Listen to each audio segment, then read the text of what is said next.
नमस्कार। राजकीय स्नातकोत्तर महाविद्यालय बारा से मैं डॉक्टर राकेश वर्मा, सहायक आचार्य, राजनीति विज्ञान विभाग, आप सभी का इस ऑनलाइन क्लासेस में स्वागत करता हूं। प्यारे बच्चों, बीए सेकेंड ईयर के द्वितीय प्रश्न पत्र भारतीय राजनीतिक व्यवस्था, इस पुस्तक का हम अध्ययन कर रहे हैं।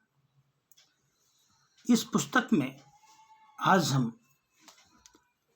आतंकवाद के बारे में बात करते हैं। आतंकवाद मुख्यतः कुछ व्यक्तियों के एक समूह द्वारा लोगों, निजी या सार्वजनिक संपत्ति एवं सुविधाओं के खिलाफ किया गया आपराधिक कार्य कहा जाता है। आतंकवादी वह हैं जो अपनी मांगे मनवाने के लिए चरम हिंसा का प्रयोग करके व्यक्ति विशेष, समाज या किसी सरकार पर दबाव डालें, अर्थात आतंकवाद अपनी मांगे मनवाने के लिए बल प्रयोग या हिंसा पर प्रयोग करते हैं। आतंकवाद एक ऐसा खतरनाक मूवमेंट है जो हमारे समाज को क्षति पहुंचाता है, जो हमारी खुशहाली को क्षति पहुंचाता है। आतंकवादी जो होते हैं ये अपनी मांगे मनवाने के लिए हिंसक साधनों का उपयोग करते हैं। जो आतंकवादी होते हैं वो किसी एक देश में ही नहीं पनपते हैं। आतंकवाद की समस्या संपूर्ण विश्व में है।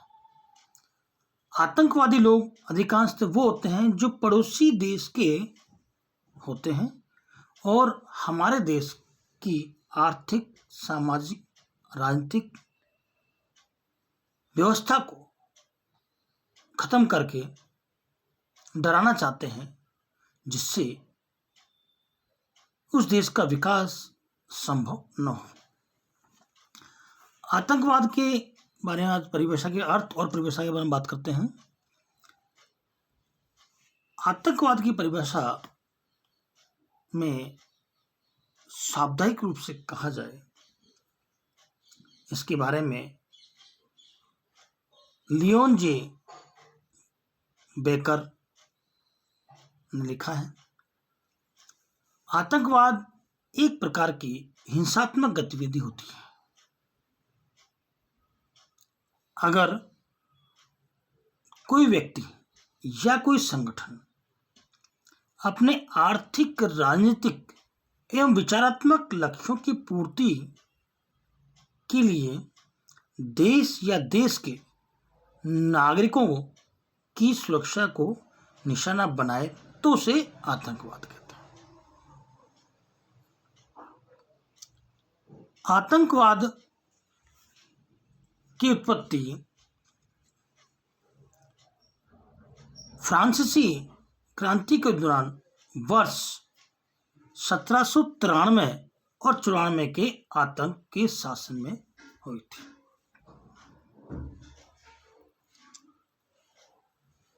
जो लियोन जे ब्रेकर हैं और चार्ल्स ए रसेल हैं ने आतंकवाद की व्याख्या भय, बल प्रयोग, डांट झपट के द्वारा राजनीतिक उद्देश्य की सिद्धि के लिए शक्ति अथवा हिंसा के प्रयोग की धमकी अथवा वास्तविक प्रयोग के रूप में की है। उनके अनुसार आधुनिक आतंकवाद की जड़ 60 के दशक में उन छात्र एवं उग्रवादी आंदोलन से में जो वर्तमान संस्थाओं के विरुद्ध लक्षित थी। आतंकवाद हत्या, हिंसा, प्रयोग, फरोती या अन्य मांगों के लिए मनुष्य को बंधक बनाने और स्वतंत्रता का अपहरण करने के लिए विशेष संगठन या गुट बनाने की और लक्षित अंतर्राष्ट्रीय या अंतर्राष्ट्रीय रूप में अभिप्रेत राष्ट्रीय घटना अथवा अन्य गतिविधियां हैं। आतंकवाद का मतलब इमारतों का विनाश, उनमें लूटपाट और इसी प्रकार के अन्य काम भी हो सकते हैं। आतंकवाद में जो मूल चीजें क्या होती हैं कि आतंकवाद को व्यवस्थित शस्त्र के रूप में प्रयोग करने का निर्णय होता है। सामान्य से अधिक हिंसा की धमकी या हिंसात्मक कृत्य या तात्कालिक शिकार और व्यापक राष्ट्रीय अथवा अंतर्राष्ट्रीय जनमत पर हिंसा का प्रभाव होता है। आतंकवादी कार्यप्रणाली के बारे में बात करते हैं कि आतंकवादी जो व्यक्ति होते हैं उनकी कार्यप्रणाली क्या क्या होती है। आतंकवादी अपने लक्ष्यों की प्राप्ति के लिए सामान्यतः क्या काम करते हैं, देखें आप कि विमानों का अपहरण करते हैं, विमानों का अपहरण करते हैं। जो राजनीतिक करते हैं वह प्रमुख हस्तियां होती हैं, जो राजनीतिक जो लोग होते हैं और प्रमुख हस्तियां होती हैं उनका अपहरण कर लेते हैं। सार्वजनिक नेताओं की हत्या कर देते हैं, तोड़फोड़ करते हैं, बम गिराते हैं, बसें जलाते हैं, आदि काम वो करते हैं। कभी कभी जब आतंकवादी ऐसा सोचते हैं कि दो समुदायों के बीच गणना का वातावरण खड़ा करके वे अपने लक्ष्य की प्राप्ति कर सकेंगे तथा उनके द्वारा दूसरे समुदाय के निर्दोष साधारण लोगों की व्यक्तिगत या सामूहिक हत्या का मार्ग अपनाया जाता है। 1946 में मुस्लिम लीग से जुड़े आतंकवादियों द्वारा भारत विभाजन की मांग मानने के लिए ऐसा किया गया था। 1982 से 1996 के वर्षों में खालिस्तान की मांग से जुड़े कुछ सिख आतंकवादियों द्वारा इस प्रकार की घृणित आचरण किया गया था। जो आतंकवादी होते हैं उनका यह मेन काम ये होता है कि वो किसी भी रूप में डराना, धमकाना या फिर भय का आतंक बनाए रखना चाहते हैं। आतंकवाद में, भारत में आतंकवादी जो गतिविधियां उसके बारे में आज बात करते हैं, क्योंकि आतंकवाद से हम भी अछूते नहीं रहे। जब से भारत आजाद हुआ है और पाकिस्तान का जन्म हुआ है, हमारा जो बंटवारा हुआ उस बंटवारे में हर चीज डिक्लेयर कर दी गई थी, परंतु पाकिस्तान जो है वो संतुष्ट नहीं रहा इन चीजों से और वो अंतर्राष्ट्रीय स्तर पर हमें दबाने की कोशिश करता है। उसकी खुद की व्यवस्था ठीक नहीं होती है, हमारी व्यवस्थाओं में दखलंदाजी करता है। आतंकवाद की दृष्टि से आज के भारत में स्थिति इतनी कष्टप्रद है और चिंताजनक है कि ऐसी स्थिति उसके पहले कभी नहीं थी। भारत में आतंकवाद की शुरुआत तो स्वतंत्रता के बाद ही हो गई थी। आतंकवाद का उदय उत्तर पूर्वी भारत, नागालैंड, मिजोरम और मणिपुर में हुआ। सर्वप्रथम आतंकवादी संगठन संभवतः आगामी जापू फिजो की नागा नेशनल काउंसिल था। इस संगठन के माध्यम से नागा विद्रोहियों ने नागालैंड की भारत से पृथकता और सुधारता के लिए गुरिल्ला युद्ध शुरू कर दिया था और पीपुल्स लिबरेशन आर्मी पीएलए और लालडेगा की मेजो नेशनल फ्रंट की गतिविधियों के कारण आतंकवाद मणिपुर और मिजोरम में फैल गया।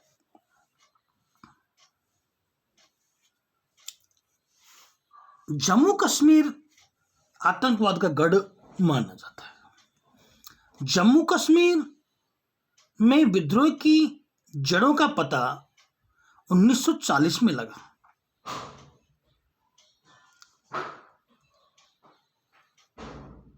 और जब पाकिस्तान ने जम्मू कश्मीर पर कब्जा करने की दृष्टि से भारत पर आक्रमण किया, 1971 के भारत पाकिस्तान युद्ध के द्वारा अलगाववादी गतिविधियों में ठहराव आया था।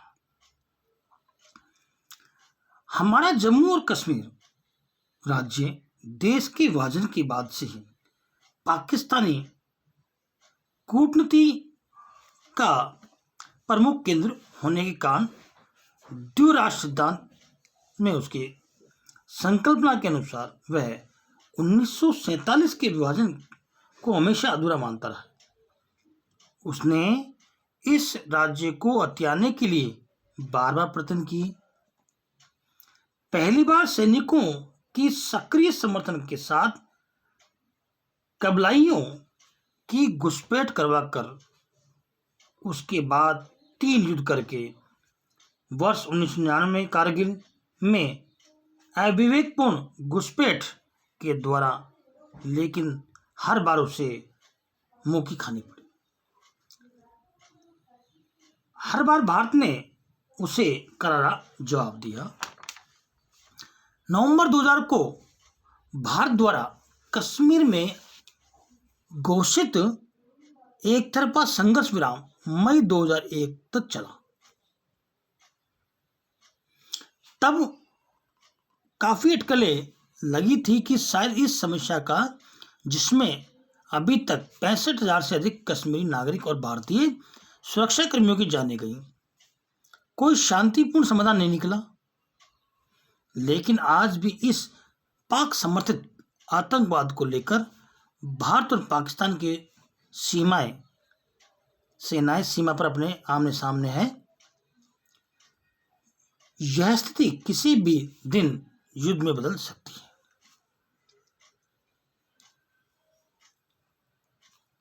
घुसपैठ की बढ़ोतरी करने और उसे करार कर बनाने के लिए पाकिस्तानी सेना द्वारा सीमा पर गोलाबारी की वृद्धि करते हैं। भारत के विदेशी सैनिकों के प्रशिक्षण में बढ़ोतरी करते हैं और जम्मू और कश्मीर में उग्रवादी गतिविधियों को धारदार नेतृत्व प्रदान करने के लिए परदेशी भारत के विदेशी सैनिकों का इस्तेमाल किया जाता है। पाकिस्तान में देखें, ताजा आंकड़े देखते हैं वहां के कि 2000 की तुलना में 2001 में विशेष रूप से जम्मू कश्मीर में आतंकवादी घटनाओं में वृद्धि हुई है। जहां 2000 में आतंकवाद की 3074 घटनाएं हुई, उनमें 762 आम लोग मारे गए। 2001 में 4522 आतंकवादी घटनाएं हुई, उनमें से 919 आम लोग मारे गए थे। 2002 में आतंकवादी हिंसा हुई, उसमें 4038 घटनाएं हुई, जिसमें से 1000 सिविलियनों तथा 453 सुरक्षा कर्मियों की जानें गई। 2005 में के दौरान 1990 आतंकवादी घटनाएं हुई, जिनमें से 2004 में 2565 घटनाएं हुई। आतंकवादी जो हैं, जो पाकिस्तान में जो आतंकवादी हैं, वो आतंकवादी भारत में के लिए सबसे बड़ी चुनौती है। पाकिस्तान द्वारा प्रायोजित छाया युद्ध और आतंकवाद है। संसद और जम्मू कश्मीर विधानसभा भवन पर हमला भारतीय लोकतंत्र की नींव पर हमला है। आतंकवादी समय समय पर इस प्रकार के हमले कर हिंसा भड़काने का प्रयास करते हैं। मार्च 2013 में श्रीनगर के पास सीआरपीएफ कैंप पर हमला कर आतंकवादियों ने 7 जवानों की हत्या कर दी, वह 10 को घायल कर दिया। इसी प्रकार 2003 में हैदरपुर क्षेत्र में भारतीय सेना के जवानों पर आक्रमण कर 8 जवानों को मौत के घाट उतार दिया था। पंजाब में आतंकवाद। जो पंजाब क्षेत्र है, पंजाब में आतंकवादी जो कार्रवाई है उसके बारे में बात करते हैं कि वहां सिख समुदाय है। सिख समुदाय द्वारा पृथक पहचान की खोज ने स्वयं को विभाजन के बाद भारत में एक पृथक राज्य की अपनी मांग में प्रदर्शित किया है। यह स्थिति तब और बिगड़ गई जब आतंकवादी तत्वों ने खालिस्तान के रूप में भारत से संबंध विच्छेद की मांग की। जुलाई 1985 में राजीव गांधी लोंगोवाल समझौते ने इस अशांति को अस्थायी रूप से समाप्त कर दिया था। भारत में आतंकवादी कार्रवाई का अधिक चिंताजनक और अधिक बदतर रूप सिख आतंकवाद के रूप में देखा गया। यह स्थिति 1983 से चली आ रही है। भिंडरावाले की संरक्षण में सिखों के उग्रवादी संगठन All India Sikh Students Federation, 10वें रेजिमेंट तथा बब्बर खलासा के सदस्यों ने देश में आतंकवाद की लहर छोड़ दी। वे लोग मोटरसाइकिल पर सवार होकर हत्याएं करने, बम विस्फोट करने और एक विशेष संप्रदाय के निर्दोष लोगों को सामूहिक हत्याएं करने की ओर संलग्न हुए हैं।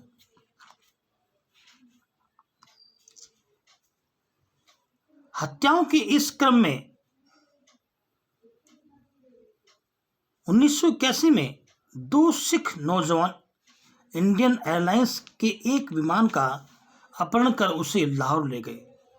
1984 में जब सिख आंदोलनकारियों गतिविधियों में अपने शीर्ष पर पहुंच गई तो सरकार ने ऑपरेशन ब्लू स्टार गठित कर आतंकवाद के केंद्र स्वर्ण मंदिर में सेना के प्रवेश करवाया था। असम में आतंकवाद। उल्फा या United liberation front of Assam Bharat के पूर्वोत्तर राज्य असम में सक्रिय एक प्रमुख आतंकवादी संगठन है। भारत सरकार ने इसे 1990 में प्रतिबंध कर दिया था और इसे एक आतंकवादी संगठन के रूप में वर्गीकृत किया है। जो असम है उसमें 1947 से ही पाकिस्तान के पूर्व क्षेत्र पूर्व बंगाल से व्यक्तियों का आना जाना जारी था, जो अभी कम और कभी अधिक होता रहता है। 1970 तक जारी रहा। 1971 में स्वाधीन बांग्लादेश के लिए आंदोलन और बाद में स्वाधीन बांग्लादेश की स्थापना में असम में आने वाले अवैध घुसपैठियों की संख्या लाखों में हो गई। विदेशियों का अवैध और बहुत बड़ी संख्या में घुसपैठ असम वासियों ने अपने सामाजिक आर्थिक जीवन और अपनी जातीय सांस्कृतिक पहचान के लिए संकट महसूस किया। 1979 में से ही अखिल असम छात्र संघ, अखिल असम गण परिषद ने विदेशियों को असम से वापस भेजने की मांग को लेकर आंदोलन प्रारंभ कर दिया।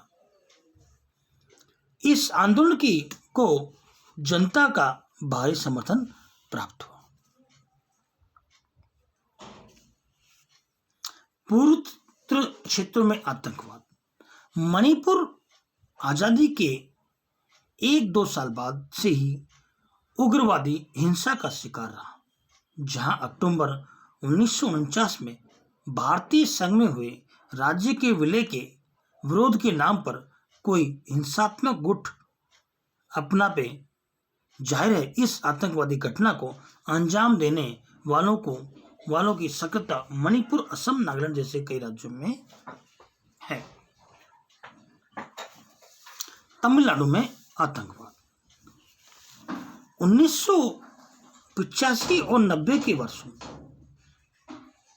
तमिलनाडु के तटवर्ती क्षेत्र में कई जगह तमिल टाइगर्स का राज। 1991 में चंद्रशेखर आजाद ने लिट्टे की गतिविधियों में राज्य सरकार की सांठगांठ पर करुणानिधि शासन को बर्खास्त कर दिया था। फरवरी 1998 में 12वीं लोकसभा चुनाव में मतदान से पूर्व कोयम्बटूर एवं मुंबई में भयावह बम विस्फोट से पूरा देश दहल उठा। तमिलनाडु तथा केंद्र सरकार की राय थी कि वर्तमान परिस्थितियों में LTTE को विधि विरुद्ध संगठन घोषित करना न्यायोचित है। तदनुरूप केंद्र सरकार ने 14 मई 2000 को भारत के असाधारण राजपत्र में अधिसूचना प्रकाशित करके LTTE को विधि विरुद्ध संगठन घोषित कर दिया था।